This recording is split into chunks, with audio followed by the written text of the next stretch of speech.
Good morning, and thank you, Mr. Chairman and members of the committee, for having me here to testify today at today's hearing.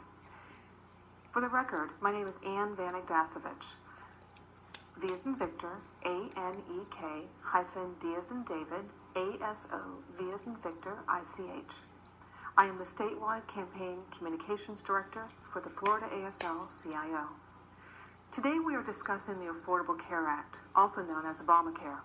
As a professional communicator, it is interesting to me how easily facts can be distorted, or worse, how a pure construct, an opinion repeated over and over again, becomes fact. Since opinion is subject to an emotional response by the brain, the public makes decisions with their emotions instead of the rational part of their brain. Never has this been any more apparent than it has been for this piece of legislation.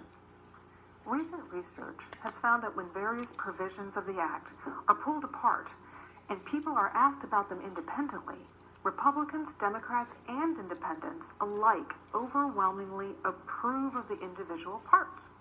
However, when asked the same question about the Affordable Care Act overall, Republicans overwhelmingly disapprove of the legislation, while Democrats approve and independents are basically split. Why is this? It has to do with the different ways brains work and the different ways we communicate within our self-identified social groups.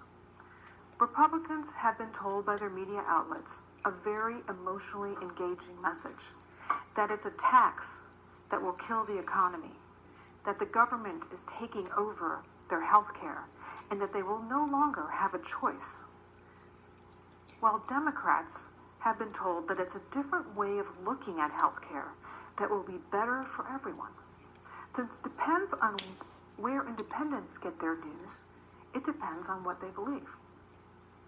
Now that the Supreme Court has ruled on the individual mandate section of the Affordable Care Act, and the act has been ruled constitutional, you would think that the propaganda battle would finally be over, but it's not.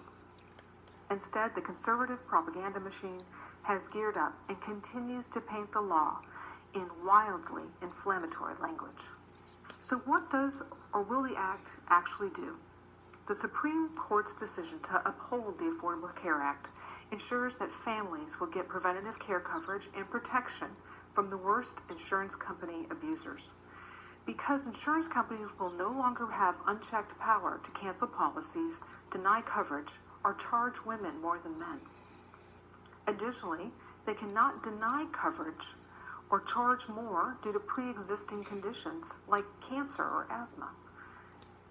Preventative care will be covered free of charge by insurance companies, including mammograms for women and wellness visits for seniors and children. By August, millions of Americans will receive a rebate because their insurance companies spent too much of their premiums on administrative costs or CEO bonuses. Many seniors will continue to receive $600 a year on their prescription drugs. Efforts to strengthen and protect Medicare by cracking down on waste, fraud, and abuse will remain in place. Millions of young adults will stay on their family's plan until they're 26 years of age. A major impact of the court's decision is that 129 million people with pre-existing conditions and millions of middle-class families will have the security of affordable health coverage.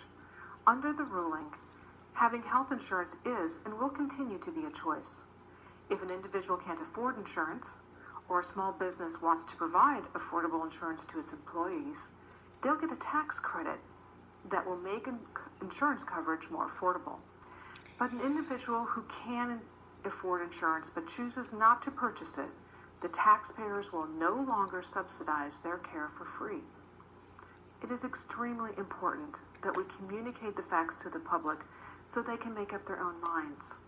Unfortunately, in this over-connected but less personal world, depending on the media to communicate those facts without opinion is not likely to happen. People are all too willing to engage their emotions, but most will not engage their intellect.